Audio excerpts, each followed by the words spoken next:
धीरे धीरे पोल खुलेगी, पोल खोल होगी आपकी। 3 पोल खोल आज खोली हैं, एक सिविल डिफेंस मार्शल्स की, पंजाब में शराब घोटाला, दिल्ली में डीटीसी टायरों का घोटाला, चौथा घोटाला जिसके बारे में तमाम टेलीविजन आज डिस्कस कर रहे हैं। पोल खोलूंगा, ऐसी ऐसी बातें समाज को बताऊंगा, मीडिया को बताऊंगा जो मीडिया की पहुंच से भी बाहर। 20,000 करोड़ रुपए की शराब यदि बिकी है और उसमें 2,000 करोड़ रुपए कमीशन आपने उनको दे दिया, तो क्या आप इतने ईमानदार और भले लोग हैं कि 2,000 करोड़ रुपए आप उनको आराम से लेके जाने दोगे? ये कह देना कि मेरे घर से कुछ मिला ही नहीं, तो अभी तो इन्वेस्टिगेशन की शुरुआत है, थोड़ा धैर्य तो रखें। आंखें खुल जाएंगी जब ये घोटाला सामने आएगा, किस तरह से लोगों को केमिकल बेचा गया, स्लो पॉइजन। ये तो लोगों दिल्ली को मारने की तैयारी थी। शर्म आनी चाहिए। आप गरीब आदमी की बात करते हैं, गरीब आदमी के पेट पर लात मारने का काम किया है। टीचर घोटाले को लेकर अभी आपकी आंखें खुलेंगी, देखिएगा दिल्ली वालों। टायरों को जिस तरह से आप रबड़ को खरीदते बेचते रिटेलिंग करते हैं, टायर घोटाला अपने आप में डीटीसी के अंदर एक बहुत बड़ा घोटाला है। अब जय हिंद साथियों, शराब नीति को लेकर और शराब के बारे में जो बहस समाज के अंदर, जो मीडिया के अंदर चल रही है, उसमें कुछ तथ्य आप इस तरह से देख सकते हैं।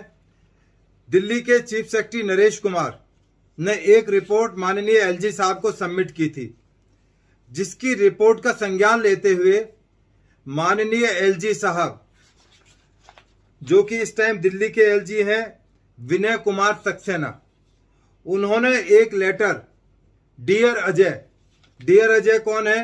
डियर अजय है अजय कुमार भल्ला, जो कि यूनियन होम सेक्रेटरी है मिनिस्ट्री ऑफ होम अफेयर्स में। उनको ये चिट्ठी 20 जुलाई को भेजी गई थी और उन्होंने इस चिट्ठी पर संज्ञान लेते हुए 22 जुलाई को एक लेटर सीबीआई के डायरेक्टर को भेजा कि आप इस मामले के अंदर जांच करें। अब इसको लेकर जिस तरह के कंफ्यूजन पैदा किए जा रहे हैं, सीबीआई का काम करने का तरीका और दिल्ली पुलिस के किसी थाने या यूपी के किसी थाने का जांच करने का प्रक्रिया बिल्कुल अलग है। सीबीआई में या ईडी के अंदर या जो स्पेशलाइज्ड एजेंसीज हैं, पहले उसकी पी की जाती, प्रिलिमिनरी इंक्वायरी की जाती है कि क्या ये जो मैटर सब्सटेंस दिए गए हैं इसके पीछे कुछ सत्यता है, क्या कोई कॉग्निजेबल ऑफेंस बनता है या नहीं बनता है। इस बारे में सीबीआई में एक एसपी रैंक के अधिकारी को यह कंप्लेंट मार्क की गई कि आप इसमें जानकारी दें, क्योंकि सीबीआई में मिनिमम जो इन्वेस्टिगेटिंग ऑफिसर है वो एसपी रैंक होता है।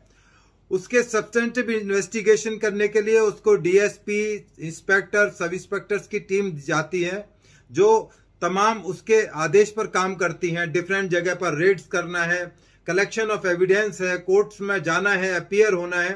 तो एक एसपी साहब के नाम पर कंप्लेंट हुई और ड्यूरिंग इंक्वायरी पी के दौरान उन्होंने पाया कि हाँ इसमें सब्सटेंटेड है और इस पर एफआईआर, रेगुलर एफआईआर की जानी चाहिए। तो उनकी रिकमेंडेशन पर, आईओ की रिकमेंडेशन पर ये एफआईआर की गई है। वहां पर एफआईआर को आरसी बोलते हैं, रेगुलर क्राइम। यदि आप देखेंगे यहाँ लिखा हुआ है रेगुलर क्राइम 00 नंबर दिया हुआ है। 2022 सीबीआई एंटी करप्शन ब्रांच इसमें जो जांच करेगी। इसमें जो धारा लगाई गई है, यदि आप ध्यान से देखें, 120B, 477A और सब्सटेंटिव ऑफेंसेस जो ड्यूरिंग इन्वेस्टिगेशन आएंगे उनके लिए लगाएंगे। इसमें सबसे अहम बात यह है कि इसमें जो मुलजिम बनाए गए थे वो इनिशियली, मैं दोबारा वर्ड्स को इस्तेमाल कर रहा हूं, इनिशियली उसमें 15 मुलजिम बनाए गए हैं। 16वें के लिए आगे लिखा गया है other unknown public servant and private persons. इसका मतलब इसमें और भी लोग इन्वॉल्व हो सकते हैं, इसलिए धारा 120B लगाई गई है। 477A एक इसका एक प्रॉपर चैप्टर है, चीटिंग, फ्रॉड, फोर्जरी, तमाम सेक्शंस की जो उसमें प्रोविजंस हैं, उसमें मिनिमम सजा 7 साल है। पुलिस को, सीबीआई को पूरा कॉग्निजेंस लेने का अधिकार है कि वो इस केस की जांच करे और इस जांच के क्रम के अंदर जो तमाम जो प्रोसीजरल चीज है वो अपनाए, क्योंकि प्राइमा फेसाई ऑफेंस बना, एफआईआर दर्ज होगी। तो एक प्रोसीजर के तहत हाउस सर्च करना, वारंट लेना, अरेस्ट करना, एलओसी खोलना, एक सारी प्रक्रियाएं हैं। अब बहुत सारे समझदार नेता आम आदमी पार्टी के सवाल कह रहे हैं कि उनके घर से कुछ नहीं मिला। उसमें जरूरी है कि आप उसकी हाउस सर्च लें, उसके ऑफिस की सर्च लें, मैंडेटरी है। यदि आईओ नहीं लेगा तो ये उसके लिए स्ट्रक्चर पास कर सकती है कोर्ट, अदालतें, जब ये मुकदमा कोर्ट में जाएगा कि आपने उनके हाइडआउट्स पर, उनके रेजिडेंस पर, उनके ऑफिसर आपने सर्च की या नहीं की। वो क्या हमने नहीं की, तो क्यों नहीं की, उसका जवाब सीबीआई के पास नहीं होगा। ये मैंडेटरी है। ये कह देना कि मेरे घर से कुछ मिला ही नहीं, तो अभी तो इन्वेस्टिगेशन की शुरुआत है, थोड़ा धैर्य तो रखें। जरूरी नहीं कि जैसे अर्पिता जो मुखर्जी है बंगाल वाली, जिनके घर पे 58 करोड़ रुपया 5 किलो सोना मिल गया, जरूरी नहीं कि हर एक के घर पर निकले। आजकल क्रिप्टो करेंसी का टाइम है। आप मेरे बराबर में बैठे बैठे हजारों करोड़ रुपए किसी को ट्रांसफर कर सकते हैं, ना मुझे पता लगेगा, ना सामने वाले किसी और को पता लग पाएगा, और करोड़ों रुपए का ट्रांजैक्शन हो जाएगा। आजकल डिजिटल करेंसी का टाइम है। ये आम आदमी नहीं है जिनके घर पर रेड हुई है, या जो 3 आईएएस ऑफिसर हैं, ये बिल्कुल एक जमीन से जुड़े हुए लोग नहीं है। ये बहुत हाई प्रोफाइल लोग हैं जिनको पकड़ना पुलिस के लिए, सीबीआई के लिए बहुत मुश्किल काम है। परंतु सरकार की ये जो पहल है बहुत अच्छी है, क्योंकि जो छोटी मछलियां तो कभी भी आप सिपाही को पकड़ सकते हैं सड़क से उठाकर, छोटी मोटी 100-200 रुपए की रिश्वत लेते हुए, पर जो हजारों करोड़ रुपए डकार जाते हैं उनको पकड़ना सरकारों के लिए वाकई में बहुत बड़ा चैलेंज है। तो ये कह देना कि बिल्कुल ये सब कुछ फैब्रिकेटेड है, सीबीआई भी गलत, ईडी भी गलत, अदालतें भी झूठी। सत्येंद्र जैन 2 महीने से जेल के अंदर बैठे हुए और वैसे कहते हैं हमें अदालतों पर विश्वास है। ये कौन सी अदालतों पर विश्वास करते हैं, मुझे समझ से परे की बात है। जो शिक्षा की आड़ के अंदर शराब के पाप को आप छिपा नहीं सकते। मैं ये नहीं मानता कि शिक्षा नीति बहुत अच्छी, क्योंकि मुझे उसके बारे में इल्म नहीं है। उसके बारे में जब जांच की जाएगी तब पता लगेगा कि वहां पर क्या घोटाले चल रहे थे। अभी मैं आपका ध्यान पंजाब की तरफ लेकर चलता हूं, उसी शराब नीति के बारे में। पंजाब में जो 0% कमीशन दिया जाता था, अब वो 10% कमीशन, जब से आम आदमी पार्टी की सरकार वहां पर आई है, वहां पर 10% कमीशन देना शुरू कर दिया है। अरे पहले क्यों आप नहीं दे रही थी, पहली सरकारें? आप 10% कमीशन किसके लिए दे रहे हो? क्यों उन कंपनीज को आप खुश करना चाहते हो? क्या आपका कोई पर्सनल इंटरेस्ट जुड़ा हुआ है, या आपका कोई और मामला है? खुल के बताइए ना।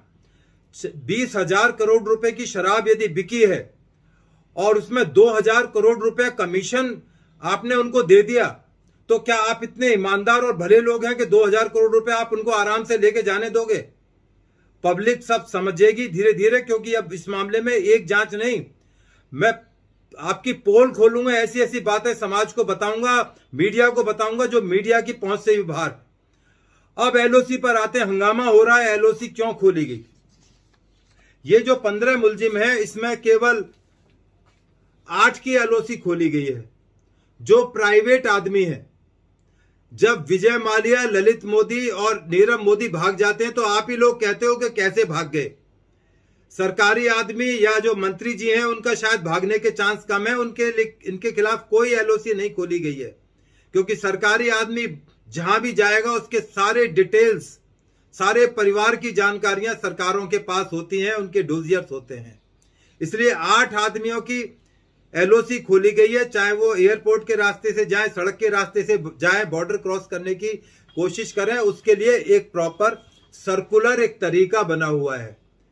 ये आप गूगल करके तो नहीं, पर हाँ आप इसके बारे में जानकारी हासिल सकते हैं कि किस तरह से एलओसी खोली जाती हैं और क्या उसकी गाइडलाइंस होती हैं। ऐसा नहीं कि हवा में एलओसी खोली जाती हैं। और यदि आपकी जानकारी हो सके तो एफआरआरओ में जानकर मालूम कीजिए। हजारों आदमियों की एलओसी हिंदुस्तान में खुली हुई, तो कोई बहुत बड़ा जुल्म नहीं कर दिया सीबीआई ने, 8 आदमियों की एलओसी खोल दी है। मैं तो कहता हूं बाकी 4 की भी खोलनी चाहिए थी। कल को ये निकल गए तो मेरे जैसा आदमी सरकार पर उंगली उठाएगा कि सरकार डर गई, या डर की वजह से इन लोगों की एलओसी नहीं खोली गई। जो बचे हुए लोग थे इनकी एलओसी खोलनी चाहिए। सरकार को मैं सलाह तो नहीं दे सकता, कह सकता हूं कि जरूर इनकी एलओसी खोलें। ये तो था शराब नीति आपकी, किस तरह से शराब आप दिल्ली में आपने स्लो पॉइजन आपने दिल्ली के अंदर बांटा है। एक कंप्लेंट 27 जुलाई को मैंने माननीय दिल्ली के जो एलजी साहब हैं उनको दी थी। उन्होंने तो 200 करोड़ रुपए के एलिगेशन लगाए हैं, परंतु मैंने इसकी गहन जांच करने की मांग की है। उम्मीद है कि शायद इस पर कार्रवाई हो रही है। क्योंकि ये जो शराब पिलाई गई, ये एक केमिकल आपको पिलाया गया पूरी दिल्ली को, एक के साथ एक फ्री का जो लुभावना वायदे दिए गए, ये तमाम चीजें भी जांच के दायरे में आनी चाहिए। मैं सरकारों से रिक्वेस्ट कर रहा हूं, क्योंकि हजारों करोड़ का घोटाला है। आंखें खुल जाएंगी जब ये घोटाला सामने आएगा, किस तरह से लोगों को केमिकल बेचा गया, स्लो पॉइजन। ये तो लोगों दिल्ली को मारने की तैयारी थी। जो बड़ी बड़ी बातें करते हैं आज आम आदमी पार्टी के नेता पंजाब में और दिल्ली में, उनको जानना चाहिए कि उनकी औलाद भी कल कोई शराब पीकर मर सकती थी। शुक्र है आपने तो कहा था कि हमें 1300 करोड़ रुपए का फायदा होने जा रहा है इस नीति से। अब आपने एक दिन में बैक ट्रैक कर दिया। मेरी समझ से बाहर है, नेताओं की समझ में कैसे उनकी समझ आती हो मुझे इसके बारे में नहीं पता, पर मैं एक common man as a retired police officer, मेरी समझ में नहीं आता कि रातों रात आपने उस पॉलिसी को वापस क्यों लिया। हम तो चाहते थे दिल्ली का रेवेन्यू इतना बढ़े कि दिल्ली में हर एक घर में फ्री पानी, बिजली, राशन, सब कुछ फ्री मिलने लगे, लाइफ स्टाइल बिल्कुल फ्री हो जाए, आप कहीं जाओ कहीं आओ, स्वतंत्र देश है। तो ये तब तमाम चीजें थी। अब एक सबसे बड़ा रहस्य को उद्घाटन मैं आज आपके सामने करने जा रहा हूं, आप ध्यान से सुनिए उस बात को। दिल्ली के अंदर कोविड के दौरान में सिविल डिफेंस वॉलंटियर्स लगाए गए, डीटीसी की बसों के अंदर मार्शल्स लगाए गए। आपको पता है मार्शल्स कितने पैसे में लगते हैं? आज मार्शल भर्ती होने, सिविल डिफेंस में भर्ती होने के लिए 1-1 लाख रुपए रिश्वत दी जाती है। चूंकि सहारा रहमो करम पर छोड़ दिया गया एसडीएम से। एसडीएम किसके अंडर में थे? दिल्ली सरकार के अंदर।